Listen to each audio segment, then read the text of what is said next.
अगर आप इसको देखेंगे, इस फोटो को देखेंगे तो जरूर समझ जाएंगे। Supreme Court panel to probe PM Modi security breach. Supreme Court में एक पैनल बनाया गया है, सुप्रीम कोर्ट के द्वारा एक पैनल बनाया गया है।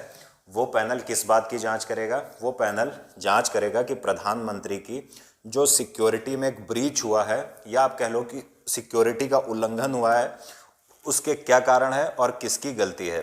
तो चलिए देखेंगे पूरा मामले को कि ये है क्या पूरा मामला।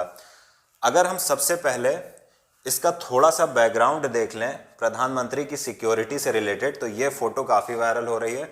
हम काफ़ी कुछ बात करेंगे, हम एसपीजी कमांडोज की बात करेंगे, लेकिन हम उसके लिए थोड़ा सा इतिहास के तहखाने में उतरेंगे, क्योंकि जब आप इतिहास के तहखाने में उतरोगे तो आपको बहुत कुछ समझ में आएगा। देखिए, सबसे पहले प्रधानमंत्री की सुरक्षा की समस्या कैसे सामने आनी शुरू हुई, हम इस बात को समझते हैं। हमने देखा कि सबसे पहले जब नेहरू जी प्रधानमंत्री बने तो राष्ट्रीय आंदोलन से देश निकला हुआ था। लोग राष्ट्रीय नेताओं का या नेशनल लीडर्स का बहुत ज़्यादा सम्मान करते थे, तो उस दौर में प्रधानमंत्री की अलग से सुरक्षा की बहुत ज़्यादा ज़रूरत महसूस नहीं की गई। लेकिन जैसे ही नेहरू जी की मृत्यु हुई, इंदिरा गांधी जी भारत की प्रधानमंत्री बनी, तो 1967 में इंदिरा गांधी जी उड़ीसा के दौरे पर थी और देखा गया कि इंदिरा गांधी जी के ऊपर 1967 में, आज की बात नहीं है, बहुत पुरानी बात है, एक ईंट से हमला किया गया। इंदिरा गांधी जी कहीं पर जा रही थी किसी रैली में, और उस रैली में किसी व्यक्ति ने एक ईंट उठाकर उनके फेंक के मारा। तो सबसे पहले एक बड़ा मुद्दा उठा कि क्या प्रधानमंत्री की सुरक्षा ऐसी होनी चाहिए कि जिसको मन हो वो हमला कर दे। फिर हमने देखा कि 1984 में इंदिरा गांधी जी की हत्या कर दी गई। अगर हम समझ रहे हैं इस बात को, तो सबसे पहले हमने देखा कि 1967 में इंदिरा गांधी जी पर ईंट से हमला हुआ। फिर 1984 में इंदिरा गांधी जी पर क्या हुआ कि दिल्ली में उनकी हत्या कर दी गई। इसी तरह 1986 में जब इंदिरा गांधी जी के बेटे राजीव गांधी देश के प्रधानमंत्री थे, तो दिल्ली में राजघाट पर उन पर फायरिंग कर दी गई। यानी दिल्ली में राजघाट के पास राजीव गांधी के ऊपर किसी व्यक्ति ने गोलियां चलाई। अब सबसे बड़ा मुद्दा यह आया कि क्या प्रधानमंत्री की सिक्योरिटी के लिए कुछ खास प्रोविजन नहीं करना चाहिए। अब इसके लिए जब जरूरत महसूस हुई तो सबसे पहला जो सब बड़ा कदम उठाया गया, भारत में कानून बनाया गया, special protection group act 1988। Special protection group act 1988, इसको शॉर्ट फॉर्म में बोलते हैं एसपीजी एक्ट 1988। और जो प्रधानमंत्री की सुरक्षा की जिम्मेदारी थी वो एसपीजी कमांडोज को सौंप दी गई। ये आपको एसपीजी कमांडोज दिख रहे होंगे, दरअसल ये 1988 के कानून के द्वारा एसपीजी कमांडो को प्रधानमंत्री की सुरक्षा की जिम्मेदारी सौंप दी गई। इस बात को याद रखना है। अब हम ये समझेंगे कि आखिर प्रधानमंत्री की सुरक्षा किस प्रकार होती है। देखिए, प्रधानमंत्री की सुरक्षा की जिम्मेदारी एसपीजी कमांडोज को सौंप दी गई थी, ये सबको पता है। अब अगर प्रधानमंत्री जी कहीं पर यात्रा करते, मान लो किसी राज्य में यात्रा करते हैं, तो वहां पर इस बात के लिए या प्रधानमंत्री की इस यात्रा के लिए एक योजना तैयार की जाती है, एक पूरा एक प्लान तैयार किया जाता है। उस प्लान में शामिल कौन कौन होता है? पहली बात तो एसपीजी के जो भी कमांडो होंगे वो शामिल होंगे, फिर सेंट्रल एजेंसीज शामिल होंगी, केंद्र की जो एजेंसीज हैं जैसे इंटेलिजेंस ब्यूरो या कोई अन्य एजेंसी। तीसरा जो स्टेट पुलिस होगी वो शामिल होगी। क्यों? क्योंकि भारत के संविधान की जो 7th शेड्यूल है उसमें जो भी सब्जेक्ट्स हैं या मैटर्स हैं उनको 3 भाग में बांटा गया है, जिसमें से जो पुलिस या मैं कहूँ लॉ एंड ऑर्डर का मामला है वो स्टेट लिस्ट में आता है। तो प्रधानमंत्री जब किसी राज्य की यात्रा करता है, वहां पर जो प्राइमरी या प्राथमिक जिम्मेदारी होती है उस राज्य की सरकार की होती है या उस राज्य की पुलिस की होती है।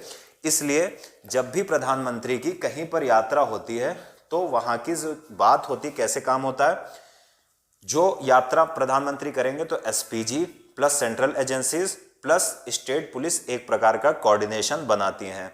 अब इस यात्रा में किस तरह प्लान बनाया जाता है उसकी गाइडलाइंस एसपीजी एक्ट के अंतर्गत एक आपको ब्लू बुक मिलेगी। उसमें लिखा हुआ है पूरा प्रोसेस कि कैसे प्रधानमंत्री की यात्रा के दौरान प्लान बनाया जाए और कैसे सारी चीजों को संभाला जाए। अब इस बात को थोड़ा और विस्तार से समझते हैं। देखिए, जब भी प्राइम मिनिस्टर हमारे कहीं पर यात्रा करते हैं तो 3 दिन पहले उसका एक प्लान बनता है, 3 दिन पहले। अब इस प्लान में शामिल कौन होता है तो उसको ये जानिए। सबसे पहले एसपीजी के अधिकारी, फिर इंटेलिजेंस ब्यूरो के अधिकारी, फिर आपके state police, SPG, intelligence bureau, उसके बाद स्टेट पुलिस, फिर डिस्ट्रिक्ट मजिस्ट्रेट यानी प्रधानमंत्री अगर किसी राज्य में जा रहे हैं, राज्य की किसी खास जिले में जा रहे हैं, उस जिले का जो डिस्ट्रिक्ट का डिस्ट्रिक्ट मजिस्ट्रेट होगा वो शामिल होगा, और कुछ इंपॉर्टेंट व्यक्ति और शामिल हो सकते हैं। यानी एसपीजी अधिकारी, इंटेलिजेंस ब्यूरो के अधिकारी और उसके बाद स्टेट पुलिस के अधिकारी प्लस डिस्ट्रिक्ट मजिस्ट्रेट, ये 4 प्रकार के मुख्य और कुछ अन्य व्यक्ति भी शामिल हो सकते हैं। ये लोग बैठकर प्रधानमंत्री की, मान लो कहीं पर यात्रा है तो 3 दिन पहले एक योजना तैयार करते हैं जिसको हम कहते हैं अग्रिम सुरक्षा संपर्क। याद रखिएगा, हम बोलते हैं अग्रिम सुरक्षा संपर्क, जो प्रधानमंत्री के किसी राज्य में जाने के या कहीं पर दौरे के 3 दिन पहले बनाया जाता है। अब ये जो मीटिंग होती है एसपीजी अधिकारी के बीच और आईबी इंटेलिजेंस ब्यूरो के अधिकारी के बीच, डिस्ट्रिक्ट मजिस्ट्रेट के बीच, स्टेट पुलिस ऑफिसर्स के बीच, इसमें चर्चा क्या की जाती है?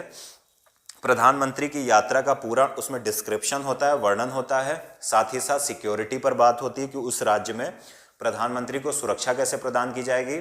साथ ही साथ उस राज्य में अगर प्रधानमंत्री किसी प्रोग्राम में जा रहे हैं तो जो व्यक्ति आएंगे उनकी तलाशी कैसे ली जाएगी। अगर कोई प्रधानमंत्री जिस समय होंगे वहां पर कोई अग्नि या आग या फायर लग जाए तो प्रधानमंत्री को कैसे बचाया जाएगा, मौसम से प्रधानमंत्री को कैसे बचाया जाएगा। साथ ही साथ कहीं पर अगर रैली हो रही है तो उस पूरे आयोजन स्थल की सुरक्षा की बात की जाती है। इसी तरह प्रधानमंत्री किस वाहन का प्रयोग करेगा, इस मीटिंग में जो अधिकारी लेवल की होती है 3 दिन पहले, उसमें सारी चीजों को विस्तृत रूप से वर्णित किया जाता है, उस पर चर्चा की जाती है। उसके बाद जब ये मीटिंग हो जाती है तो एक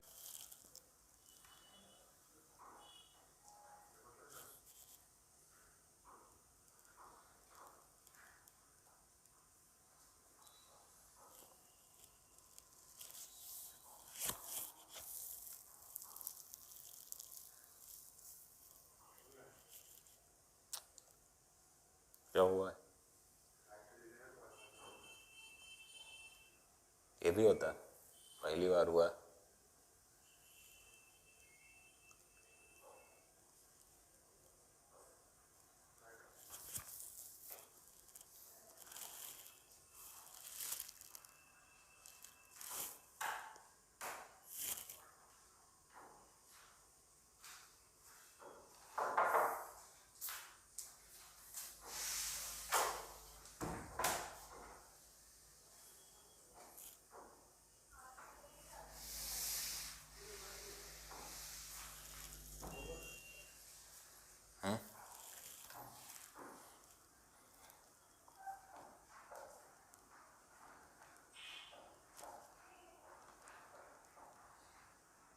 खत्म नहीं होगा वाईफाई?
अब आया है।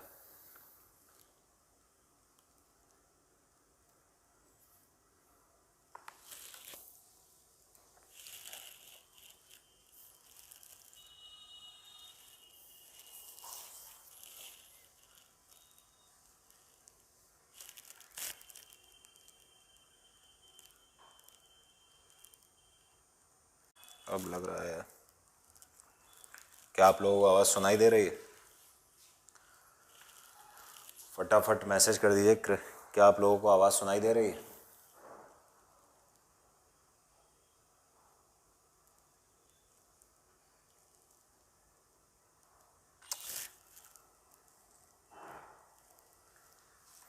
चलो भाई, आवाज़ आ गई। अब ये बता दो कहाँ तक सुनाई दिया था।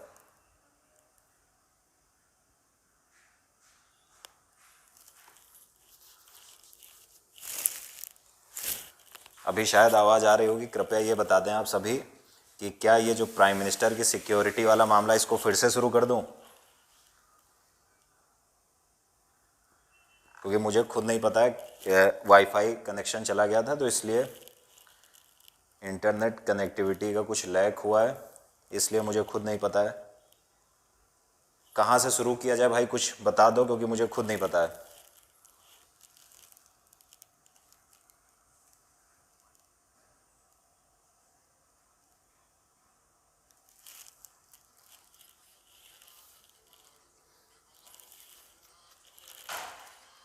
अरे भाई, न्यूज़ तो पूरी हुई नहीं तो नेक्स्ट कैसे हो जाएगा? अभी आधी न्यूज़ पे मुझे खुद रुकना पड़ गया क्योंकि कनेक्शन था नहीं, इंटरनेट चला गया था वाईफाई का।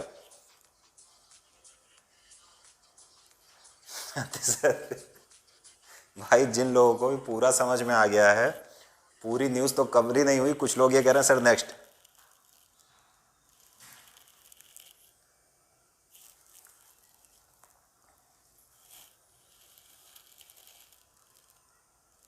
कार प्रोटेक्शन मतलब प्रधानमंत्री द्वारा। चलो एक काम करता हूँ,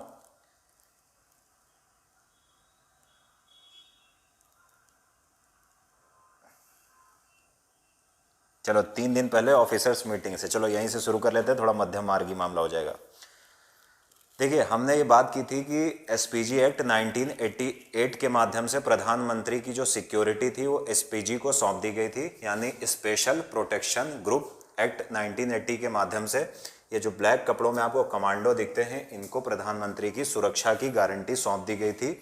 अब होता क्या था कि जब भी प्रधानमंत्री यात्रा करते हैं तो उसके पहले एक पूरी योजना तैयार की जाती है, जिसमें आपके एसपीजी अधिकारी होंगे, दूसरी तरफ आप देखोगे सेंट्रल एजेंसीज होंगी जो इंफॉर्मेशन इनपुट, जो इंपॉर्टेंट इनपुट प्रोवाइड कराती हैं, जैसे इंटेलिजेंस ब्यूरो आईबी, और तीसरा राज्य की पुलिस से भी संपर्क किया जाता है। क्यों? क्योंकि जो राज्य में लॉ एंड ऑर्डर का मामला है वो भारत के संविधान के 7वें शेड्यूल में स्टेट लिस्ट के अंतर्गत आता है, इसलिए प्रधानमंत्री को सुरक्षा प्रदान करने की जिम्मेदारी स्टेट पुलिस की होगी। अब अगर हम इस पूरे मामले की बात करें तो जब भी प्रधानमंत्री किसी राज्य का दौरा करता है या कहीं पर भी भारत में दौरा करेगा तो उस योजना का 3 दिन पहले प्लान बनेगा। यानी प्रधानमंत्री को अगर कहीं पर जाना है तो 3 दिन पहले उसका एक प्लान बनता है। एक आप ऐसे समझो कि एक एडवांस में सिक्योरिटी प्लान बनाया जाता है जिसको बोलते हैं अग्रिम सुरक्षा संपर्क। अब इसमें क्या होता है, इसमें सबसे पहले एसपीजी के ऑफिसर्स प्लस सेंट्रल एजेंसी या इंटेलिजेंस ब्यूरो के ऑफिसर प्लस स्टेट पुलिस के बड़े बड़े अधिकारी, और चौथे नंबर पर आपके आएंगे डिस्ट्रिक्ट मजिस्ट्रेट। यानी अगर प्रधानमंत्री किसी जिले में कोई रैली करने जाता है, कहीं पर भी कुछ उद्घाटन करने जाता है, इनॉग्रेशन करने जाता है, उस डिस्ट्रिक्ट का जो डिस्ट्रिक्ट मजिस्ट्रेट होगा उसको भी इस पूरी योजना में शामिल किया जा सकता है, और अगर ज़रूरत पड़े तो कुछ अन्य व्यक्तियों को, इंपॉर्टेंट ऑफिसर्स को इसमें शामिल किया जाता है। अब अगर प्रधानमंत्री किसी राज्य में जाता है तो वहाँ पर यात्रा का विवरण पूरा कि कितने बजे क्या टाइमिंग, सब कुछ डिस्कस होता है। साथ ही साथ यात्रा मार्ग, यानी प्रधानमंत्री किस रोड के द्वारा जाएगा, हेलीकॉप्टर से जाएगा या कैसे जाएगा।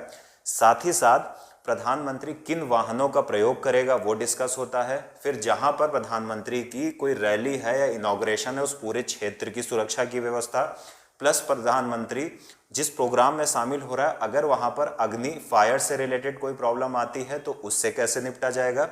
फिर अगर वहाँ पर मौसम से रिलेटेड कोई समस्या आती है तो उससे रिलेटेड भी पूरी तैयारी की जाती है। यही इस मीटिंग में, यानी जो मीटिंग मैंने बताया, एसपीजी के अधिकारी, इंटेलिजेंस ब्यूरो के अधिकारी, प्लस तीसरे नंबर पर स्टेट पुलिस के ऑफिसर्स, प्लस डिस्ट्रिक्ट मजिस्ट्रेट, पूरी इस बातों को डिस्कस करते हैं और पूरी सुरक्षा की अच्छी प्रकार से बातचीत होती है, व्यवस्था कराई जाती है। इस मीटिंग के बाद, जिसको हम अग्रिम सुरक्षा संपर्क बोलते हैं, जितने लोग इस मीटिंग में शामिल होते हैं वो इस मीटिंग में जो भी निर्णय लिए जाते हैं उनकी एक रिपोर्ट तैयार होती है, जिसको हम बोलते हैं अग्रिम सुरक्षा संपर्क रिपोर्ट। उस रिपोर्ट पर इस मीटिंग में शामिल होने वाले सभी व्यक्ति हस्ताक्षर करते हैं और इसी रिपोर्ट के आधार पर प्रधानमंत्री को पूरी सुरक्षा प्रोवाइड कराई जाती है। एक चीज और प्रोविजन किया गया है कि अगर प्रधानमंत्री की किसी योजना में अचानक बदलाव आ जाए, किसी कारणवश भी, अगर प्रधानमंत्री जा रहा है तो सिक्योरिटी का मामला आता है या खराब मौसम की बात आ जाती है, तो प्रधानमंत्री की जब भी किसी राज्य में कहीं पर जाने की कोई योजना होती है तो हमेशा एक अलग से आकस्मिक योजना पहले से ही बनाकर रखी जाती है। और यही विवादित मामला है वर्तमान इशू में। प्रधानमंत्री जब भी कहीं जाता है तो पहले तो एक मुख्य योजना होती है और साइड में उसकी एक सब्सिडरी या सहायक योजना होती है। अगर किसी कारणवश मुख्य योजना में कोई समस्या आती है तो फिर सहायक योजना अपनाई जाती है। एग्जाम्पल से समझिए, अभी जैसे मोदी जी का हुआ कि मोदी जी पंजाब पहुंचे और पंजाब में वो उड़ान नहीं भर सके क्योंकि मौसम खराब था। तो होता क्या है कि जब भी इस प्रकार की कोई अचानक बदलाव होता है उनके पूरे शेड्यूल में, उसके लिए पहले से एक योजना तैयार करके रखी जाती है, जिसको हम सब्सिडरी योजना बोल सकते हैं। इस योजना में होता है कि अगर प्रधानमंत्री जैसे पंजाब में उड़ान नहीं भर पाए तो उनको सड़क मार्ग के द्वारा पहले से व्यवस्था कर ली जाती है कि कैसे पहुंचाया जाएगा। अगर प्रधानमंत्री सड़क मार्ग से गुजरेंगे, उस सड़क को साफ कराने की व्यवस्था, उस सड़क पर सिक्योरिटी प्रदान करने की व्यवस्था राज्य सरकार की होती है। यानी स्टेट पुलिस प्रधानमंत्री के लिए रूट साफ करवाती है, प्लस वहां पर उनको सिक्योरिटी प्रदान करती है। साथ ही साथ एक बात आप सब और याद रखिएगा कि जब भी कोई, मान लो प्रधानमंत्री रोड से जा रहे हैं, अगर कोई विरोध प्रदर्शन चल रहा है तो राज्य सरकार की या राज्य पुलिस की जिम्मेदारी है कि उस विरोध को वहां से हटाए, या धरना चल रहा है उसको हटाने का प्रयास करे। एक दूसरा प्रोविजन भी है कि अगर मान लो बहुत ऑर्गेनाइज तरीके से कोई विरोध प्रदर्शन चल रहा है, उसको हटाने की व्यवस्था नहीं है, नहीं हटाया जा पा रहा है, तो प्रधानमंत्री के रूट को कुछ बदल के प्रधानमंत्री को उसमें फंसे बिना निकाला जाए। अभी पंजाब में समस्या ये आ रही है कि पंजाब के जो मुख्यमंत्री हैं वो कह रहे हैं कि ये जो अग्रिम सुरक्षा संपर्क में जो एक आकस्मिक योजना तैयार की जाती है वो मुझे बताया नहीं गया है। गृह मंत्रालय, भारत सरकार के अंतर्गत जो गृह मंत्रालय है जिसके मंत्री अमित शाह जी हैं, वो कह रहे हैं कि पंजाब सरकार को पहले से सूचित किया जा चुका था कि अग्रिम या आकस्मिक अगर योजना में कोई बदलाव आएगा तो किस रूट को फॉलो किया जाएगा और वहां पर सुरक्षा देने की जिम्मेदारी आपकी है, तो याद रखिएगा। साथ ही साथ हाल ही में उत्तर प्रदेश के पूर्व डीजीपी रह चुके हैं, रिटायर्ड डीजीपी, उन्होंने एक बात का जिक्र किया।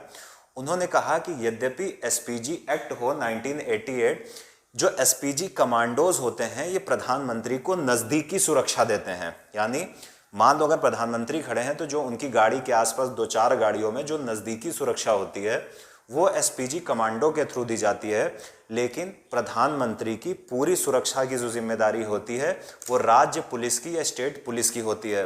तो उन्होंने इस बात को और थोड़ा साफ किया कि स्टेट पुलिस की जिम्मेदारी थी कि वो प्रधानमंत्री को सुरक्षा दें। लेकिन उन्होंने एक बात और ऐड की, उन्होंने कहा कि हम सबको पता है इसमें पुलिस की कोई खामी नहीं है, ये पूरा मामला पॉलिटिकल है, क्योंकि वहां पर दूसरी पार्टी की गवर्नमेंट है, प्रधानमंत्री दूसरी पार्टी से आते हैं। हम अच्छे शब्दों में तो बोल सकते हैं प्रधानमंत्री पूरे भारत के प्रधानमंत्री हैं, लेकिन ये पॉलिटिकल मामला ज़्यादा है, इसमें पुलिस की कोई गलती नहीं है, क्योंकि पुलिस वही करेगी जो उससे राज्य सरकार कहेगी।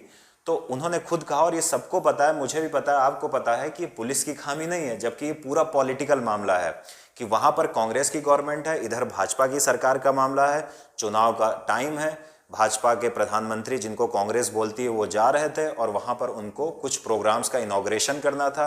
तो ये एक प्रकार का मुझे ऐसा लगता है कि पहले से शेड्यूल पूरा बना हुआ था कि कैसे किस प्रकार से रोकना है। तो उम्मीद है इस चीज़ को आप समझ पाओगे।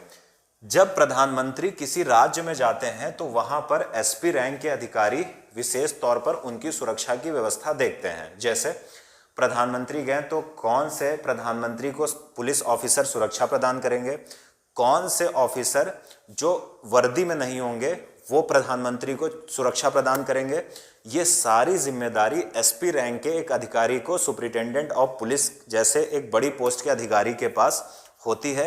लेकिन इत्तेफाक से या दुर्भाग्यवश पंजाब में प्रधानमंत्री को 5 जनवरी को रुकना पड़ा। क्यों रुकना पड़ा? हम सबको पता है कि प्रधानमंत्री के सामने बहुत नज़दीक, आप पीछे देखोगे, सामने देखोगे जब उनकी गाड़ी के, तो बहुत नज़दीक कुछ लोग धरना प्रदर्शन करते हुए पहुंच गए थे। तो अच्छी इमेजेस नहीं है और ये ठीक भी नहीं है लोकतंत्र के लिए। एक आप अलग पार्टी के हो सकते हो, लेकिन कुछ मामलों पर आपको साथ में आना पड़ेगा। क्यों? क्योंकि ये देश की सुरक्षा, इंटरनल सिक्योरिटी का मामला है। अब अगर हम बात करें इस घटना के घटने के बाद, पंजाब सरकार ने अपनी एक कमेटी बना दी है कि हम जांच करेंगे। केंद्र सरकार ने, गृह मंत्रालय ने अपनी एक कमेटी बना दी गई। मामला सुप्रीम कोर्ट पहुंच चुका है। सुप्रीम कोर्ट ने एक पैनल बनाया है और भारत सरकार की और पंजाब सरकार की कमेटी से अभी काम बंद करने के लिए कहा है। सुप्रीम कोर्ट का पैनल इस बात की निष्पक्ष जांच करने का प्रयास करेगा कि आखिर ऐसा क्यों हुआ, पहली चीज। दूसरी सबसे इंपॉर्टेंट चीज है कि हो सकता है कि जो केंद्र सरकार है वो पंजाब के पुलिस के अधिकारियों के ऊपर कुछ बड़ी कार्यवाही करे। क्यों करे, इसको समझते हैं। देखिए, भारत में जो एसपीजी एक्ट 1988 है उसमें एक सेक्शन मिलेगा आपको, एक धारा मिलेगी, सेक्शन 14। इस सेक्शन 14 में साफ साफ लिखा हुआ है कि प्रधानमंत्री के किसी राज्य की यात्रा के दौरान उसको जो भी सुरक्षा प्रदान की जाएगी वो राज्य सरकार के द्वारा प्रदान की जाएगी, राज्य पुलिस के द्वारा प्रदान की जाएगी। तो हो सकता है कि गृह मंत्रालय एसपीजी एक्ट 1988 के सेक्शन 14 की मदद से पंजाब सरकार, या हम बेहतर ढंग से ये कहें कि पंजाब पुलिस के कुछ बड़े अधिकारियों के खिलाफ कार्रवाई कर सकती है। लेकिन फिर मैं ये कहना चाहूँगा कि मुझे ऐसा लगता है और आप सब इस बात से सहमत होंगे कि पूरा मामला राजनीतिक है। आपको सेक्शन 14 के माध्यम से अगर आप पुलिस के ऊपर कार्रवाई करना चाहते हैं तो वो ठीक नहीं है। अगर आपको कार्रवाई करना है तो आप राजनीतिक करिए, क्या दिक्कत है। तो उम्मीद है इस चीज़ को आप समझ पाओगे।